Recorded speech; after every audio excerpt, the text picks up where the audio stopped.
All right. Welcome back, everybody.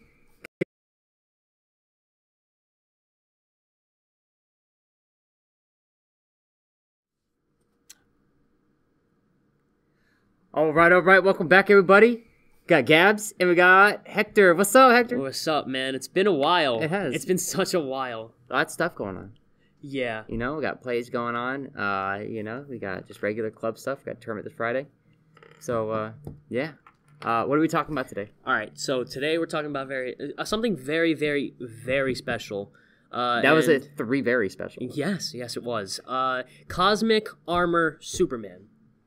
Now, not a lot of people might know who this is because he didn't have a very long run in the comics. Okay. It was a pretty short run, but basically what he was a robot created with all of the abilities of Superman and just way more. Like, I'm talking, this guy is God level.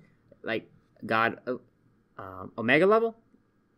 Probably a little stronger because this guy is on over-monitor status. Do you know what an over-monitor is? Oh, that's, I'm guessing that's above the monitor, like the anti-monitor. Like, isn't the over-monitor above the source wall? There's many monitors, over-monitors. Right, because and we have to talk about the source wall too, by the way. Yeah, we have to one day.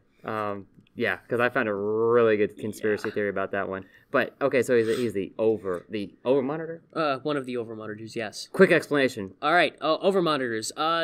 Again, funny that you should say the source wall. The source wall creates over-monitors. They're made from the source wall. So the source itself is just a dimension of infinite energy. We don't even really know what it is. It's just energy out there. Remember, conspiracy. I got it. Conspiracies. I got it. Yeah, okay. So they create these things, over-monitors, that kind of monitor the universe, really. They're just the deciding factor, like, evil, good, stuff like that.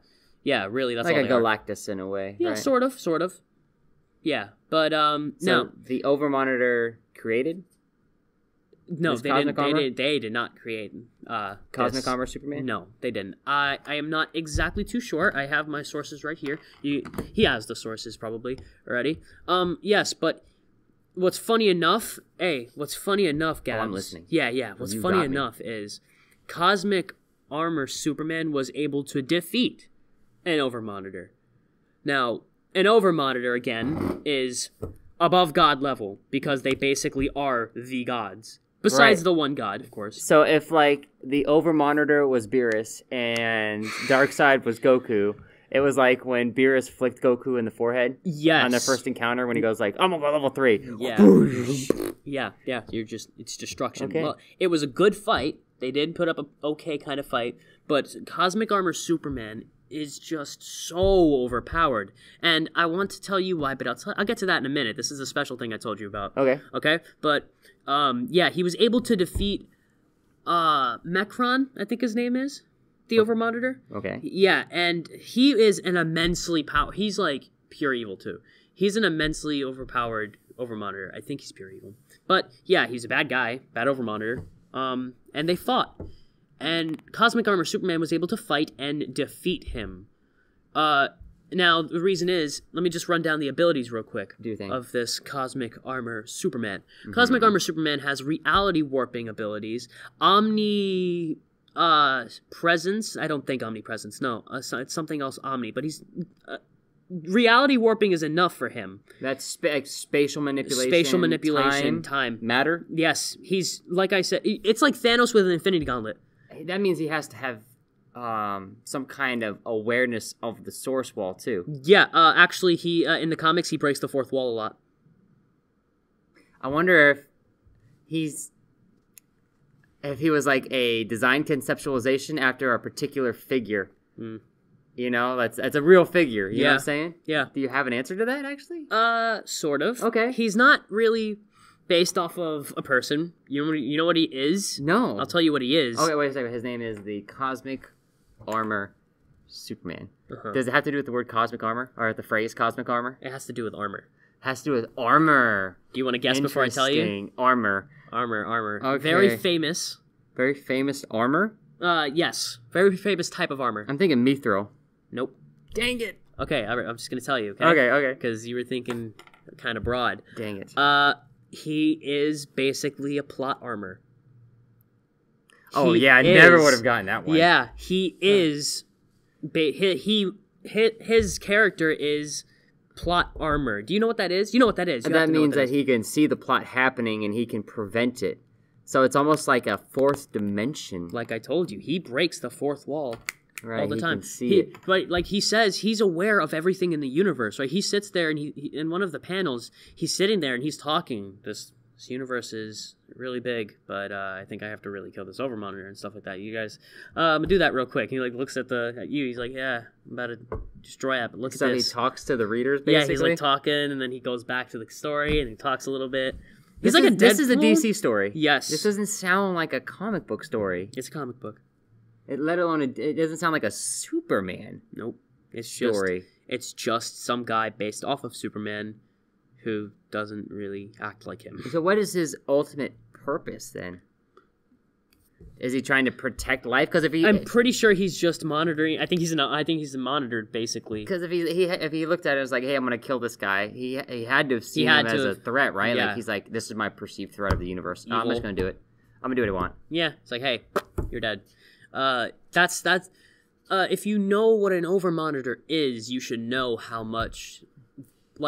big that feat is of defeating one. Even fighting one is just impossible, because if you're even Superman, yes, the blue, red, and sometimes in some versions yellow character cannot go and stand up against an overmonitor, because an overmonitor can literally just write him out of existence by beating him so badly. Okay, so I did a little fact check. Fact check. For the overmonitor. Poppin'. Okay, so apparently, you're right. I mean, of course you're right. I knew you were right, but he sends probes to investigate stories. Yes. That's happening across the universe, and the overmonitor got so overwhelmed from all the stories and all the experiences that it had never experienced. He couldn't understand them, thus a comic thing. And Grant Morrison explained what it was supposed to be. So I'm guessing Grant Morrison was the originator of the overmonitor. Yeah, I guess the father. Yeah, you can't say mother because he's a dude, right? Yeah, he's a dude. He said, imagine the overmonitor being a huge blank piece of paper. There's nothing on him, nothing. It's clean, white, and pure. Until one day it discovers the crazy little drawing at about the 3/4 mark down. That's very specific, at about the 3/4 mark down. And I wonder if this is how Grant Morrison thinks when he writes 3.75 inches below the panel. Yes. A little bit to the left. The little mark turns out to be the DC universe. Oh. So that's interesting. So he investigates what's being drawn there and totally freaks out, since he's never seen anything like it, ever, written or drawn. So he retreats and deals with it by making this universe a story and creates a group of beings that can serve the function of the story, hence the monitors. Interesting. You see how powerful they are? Yes, they're outside the DC universe, but they're almost like the Watchers. They're like the Marvel, Watchers, except they act on it. Exactly. They are the ones making it happen. And the Watchers are inside of the Marvel universe, yeah, they're outside of the DC universe. They're watching. So, Cosmic Armor Superman, you're telling me, is stronger than those who literally make him. Right, they're outside of the rules of the DC universe. Yeah. Which strong enough to defeat one. The blank piece of paper is the fourth wall. And they literally exist in the fourth wall. Do you see why this is such a big deal? Now, is this Superman considered a Superman? Like, because everybody knows, or not everybody knows, but like, when we've had conversations like, who's the most powerful Superman in all the comics, you're like, come on, man, 1 million year old Superman. Like, dude. He rested in a sun for so long. He became omnipotent and omniscient. I think he literally made a universe. But anyway, do you understand why this is such a big deal, though? Because overmonitors make the story, and he was able to defeat the person making the story that he was in. Do you realize the paradox that he's in right now? I feel like this is a metaphor. So much is happening with this character, dude. Hector. I told you. It has to be a metaphor, right? Like Grant Morrison. Because it wasn't running for so long. Somebody's writing a story, and then like maybe I'm writing a story, and I'm like, hey, I've got this going on. I'm going to have, I don't know, Lex Luthor beat Superman in this particular arc, and you come in, you're like, nah, bro. Nah, bro. Superman would totally see that coming, so he's going to win because he sees it coming, and I have to go back and rewrite the story. Yeah. I feel like something like that just happened, where the Superman's like, nah, bro, I see that coming, so we're going to have to rewrite the story, but we're going to write the story as the story is being written. Yeah. And you're like, what? Yeah, you're going to keep writing the story, but as you're writing the story, I'm going to beat the hell out of you, and then I'm going to kill you, so you're going to continue writing the story after I beat the hell out of you. Right. Because, I didn't even know this was a character. Yeah, not a lot of people did, because it didn't run for so long. It just went for like a couple comics, I think like 2 or 3, of him finally beating the Overmonitor. Do you happen to remember what comics they were in? Sorry. You can look up Cosmic Armor Superman comics. Okay. I'm going to do it right now. Yeah. But... Okay, plot armor. Back to that. Keep doing plot armor. You know what it is, right? I thought we just described it. Well, sort of, actually. Do you know the character, the one that everyone loves, Jar Jar Binks? Yes. He has plot armor. How does Jar Jar Binks have plot armor? You know all those situations he gets in where he should not be able to get out of them, and he's so close to death, but he can never actually die because the writers keep keeping him alive? Yeah. It's called plot armor, because the plot demands that he stay alive, even though the movie didn't really need Jar Jar Binks. They kept him alive. They needed it if he was ultimately become the Sith Lord. Yeah, Sith Lord. Which, I love that story. It's so funny. Okay, but you're right. Jar Jar does have plot armor in that regards, that he just does die. And so Cosmic Armor Superman, he doesn't just have the plot armor. He is basically... Right. He's just the plot armor. He's basically not able to lose a fight. Sort of, really, not really, sort of. I don't know. It's weird. It's a mind destroyer. It's a little brain teaser. Superman Beyond 3D. Does that sound right? Because I'm finding in Final Crisis Superman Beyond 3D, there's Cosmic Armor Superman. Then yeah, I guess that's it. And that would be the Final Crisis. Final Crisis. Which, there's a ton of stuff that's happening in that story. Mm-hmm. So, I mean, I can totally see it. Object name, Thought Robot. Yeah. Oh yeah, again, he's not actually alive, by the way. He's a robot. Why Superman, though? Because he's Superman. I mean, I don't really know. All I heard, I learned what I could about him in the time that I had, and then I went with it because he sounds so cool. I don't know why they chose Superman as the model, but yeah. Oh, because it says it took the form of a giant Superman while controlled by Kal-El. Oh, okay. Oh, that's lit. That's pretty cool. And he fought Mandrak. Yep, Mandrak. That was his name, not Mecron. Mandrak. Because you said Mecron, I'm thinking the only one I know that's like that is Necron. Yeah, Necron. And that's from the Green Lantern Corps. Yeah, no, it's Mandrak. I love their explanation here, so check this out. Yeah. This is from a website, Comic Vine. Okay. We know Comic Vine. Yeah. They describe him as a doomsday machine. Mm-hmm. Yeah. The particular use of the word doomsday. Doomsday. And he's a Superman-controlled machine. Connection? I like Coincidence? Yeah. I think not.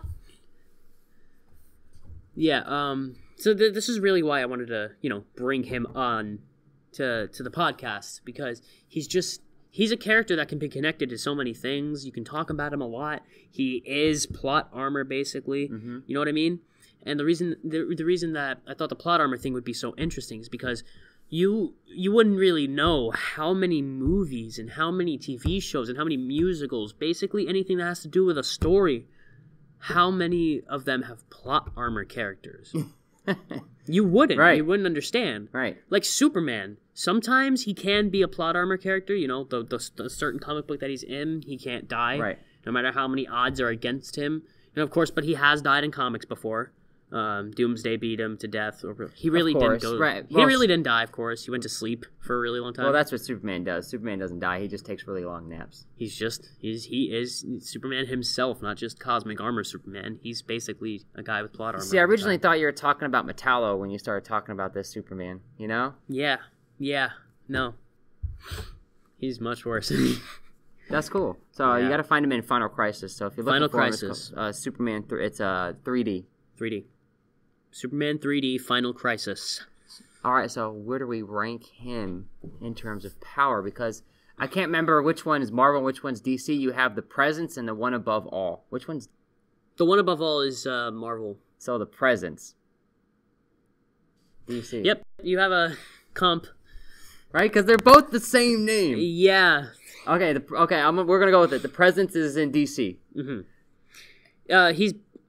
just so you're clear, the Presence, he's literally like the Christian God. He's God. Basically. He is God. In DC.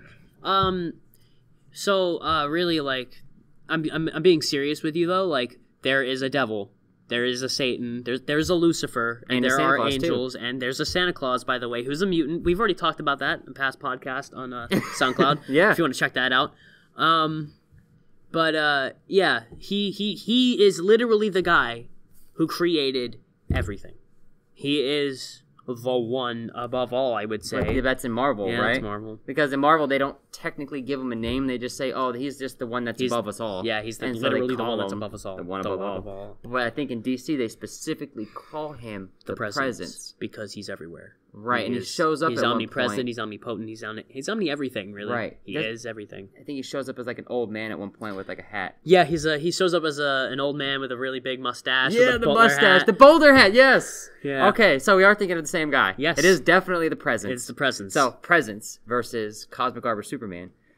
The Presence. Dude, the Presence. But plot armor. But God. Plot armor. Okay, but God. I mean, honestly, like, if you have plot armor, he can take the plot armor away. He is the guy that gave it to you. He's the reason you exist right now. He's the reason that you exist because he created the people that also created the people that created you. He created the blank page. Yeah, he created everything. So he knows how to deal with that because, honestly, like, I forget all these comic names. I'm sorry, guys. I know There's I'm so horrible many to remember. because this guy has been in a lot. But there was actually a comic where Lucifer, it's all about him and his brother. Right? It's all about how Lucifer descended to hell. Okay. Right? And is it DC? DC, yes. And he is like, and Lucifer is talking to like, he finds out later on in the story why his father, quote unquote, kind of just sent him to hell. He went by Lucifer Morningstar. That's also a TV show. You guys should totally check it out. It is so good. It's just called Lucifer. Check it out. Yeah, so Lucifer Morningstar is his name in the comics. He finds out later, I don't know why he wouldn't find this out earlier because of all the stories, but God has a plan, basically. Right, and the Presence comics. is his father. The Presence and he is still his has father. like Michael and Gabriel. Yeah, he right? has all of these very religious angels. based. Yes, he has the angels and all that. But he told his son that it's kind of funny, the comic, because he only talks in like mystery rhymes and stuff like that. He keeps telling him like everything has a purpose. Be careful not to fill up the bowl past its filling point. Stuff like that. He's very wisdom-like, very enigmatic. Well, he's supposed to be, He's isn't he? God. So, yeah, and Lucifer is sitting there. He's like, dude, just say what I need to know. And, he finds out he has a plan for it. He knows how everything's going to turn out. He's obviously, he's there to see it happen because he knows what's going to happen, right? And he told his son, like, I had to do it because there can't be someone who, grants you heaven without someone who grants you eternal punishment. Right. You can't have yin without yang. Stuff like that. You know what I mean? Everything has a purpose. Everything has an opposite. Everything has to happen because it's like that Murphy's Law. Everything that can happen will happen. Right. There's two sides, right? And that means that what's going to happen is going to happen as well. Like there's actually two ways to say that. Like what? Oh, it can go wrong, will go wrong, which means that what's going to happen is going to happen. Yeah. So he sort of, that's why I kind of pity, like, God in a way, because he you think, oh, I'm God, I can do whatever I want, when I want, no matter what, doesn't really matter. And you can. But then you also have to realize you're running a universe with a Googleplex of species and living beings and all that across the entire multiverse, right? Oh, I'm with you, man. And you got to understand, every single one of them has some sort of destiny. They have somewhere to be. There's somewhere they're going to end up. And you have to regulate all of this. This reminds me of a famous quote by another quote, of course, yes, right? Yes. By Stanislaw Lech. Mm. And it goes something along the lines of the first condition of immortality is death. Right? Yeah. How do you define immortality without defining death as well? So that's kind of what you're getting at with the whole heaven and hell thing. Yeah. You cannot define a heaven without there being a hell. Yes. Okay. Okay. So we've kind of gone philosophical with this thing. Yeah. We got really philosophical. But it works. Yeah. Because this is a very interesting character. This isn't like your normal, random hero's superhero, journey. Yeah. The fall, the rise, You're gonna stuff have like that. very corny stories, or just like, we know a hero's gonna survive. The very corny one-liners. Always bet on black. Superman's the chosen one. He has to be. Yeah. I thought it was obvious. Well, I didn't know it was that obvious, but thank you, man. He literally, hasn't lost a fight since he started besides Doomsday, and Doomsday was, terraformed into being what he is. Superman's lost a few fights. Yes, I know, but they've also been because he was overcome by his one weakness, which is magic. Okay, so if we take away... two weaknesses then. And kryptonite. Right. Yeah. He's lost fights, and to gods, I think. I think he's lost a couple fights with gods. But tell me one thing. Flash, man, your favorite boy. Anyways. No, wow, okay. But tell me something. Okay. There was one time when he lifted, I think it was the Spectre. The Spectre? Yes, the Spirit of Vengeance of God. I know who the Spectre is. Okay, I was just making sure. There was a time he lifted him. Oh, no. Even better example. The Book of Infinite Pages, right? So this book was also infinitely heavy. It had so many things in it, right? He just picked it up. It was hard, but he picked it up, right? But he also had the help of Shazam. And that's what people use to define that. But I want to ask you a question. Okay. What's infinity divided by 2? All right, this goes into fuzzy logic, right? Yeah. Okay, because I'm going to premise that. I'm gonna hit you up with this question, all too, right, then. Because if you're going to hit me with that, yeah. I'm going to hit you with this. Okay. Would you agree mm-hmm. that I can do something like 1.1, 1.11, 1.111, and 1.1111, and I can do that an infinite amount of times, right? Mm-hmm. Would you agree that there's an infinite number of numbers yes. between 1 and 2? Yes. Because you can always go to... Yeah, I would agree to that. So then, which infinity is bigger? The infinity between 1 and 2 or 1 and 3? I don't know. Oh! This is the same thing you're asking me, bro. I don't know, man. But what? Do you have an answer for yours? It's still infinity. It's infinity. You have... But divided by 2? Infinity. You have a literally unlimited number, right? You're killing me, bro. Look at me. I need you to understand this. You have an unlimited number. Literally. Unlimited. There's no limit. You can take a quadrillion and you still have infinity. That's the point. That's what I'm telling you. You have an unlimited number. Yeah. So if you divide infinity by 2, you still have an unlimited number to totally go by. Get you. Yeah. So they were both lifting the infinite mass of a book. So Superman can lift infinity. He can literally lift something that weighs infinity, and you didn't think he was the chosen one. I see why you're saying divide by 2 now, because it was him and Shazam. So you're lifting the infinite divided by 2, and you're like, it shouldn't matter. It's still infinity. And I'm actually not surprised that Shazam can lift infinity too, because he's underrated. All you mainstream folks out there. I want to talk about Shazam here soon. Okay. To a lot of people. Yeah, because he's my favorite superhero besides the Flash. And yes, we need to help some people, because I keep getting a lot. This question has popped up a bit. Why is he called Marvel? And why is he no longer called Marvel? Can I actually discuss that, because we're gonna cliffhanger that. I sorry. know you know it, and it's such an important storyline to just the. How do we want to put this so that we won't give it away? To the development of the relationship between DC and Marvel. Can I put it that way? Yeah, that's not that bad. It's important to the relationship development. Very. Cool. So that's all I got. I had to get that brain teaser out there for you guys. I really liked it. Yeah, I knew you would. That's why I think whoever listens to it would like it too. Give you like a nice little interesting story to go along with it. Cool. Well, that's it for me then. That's it for us. And I've been Hector. It's been Hector. Gabs. And don't forget to hit the subscribe button, guys. Yeah. Help us out here. Please. Go strong. Yeah. Peace out. All right, deuces.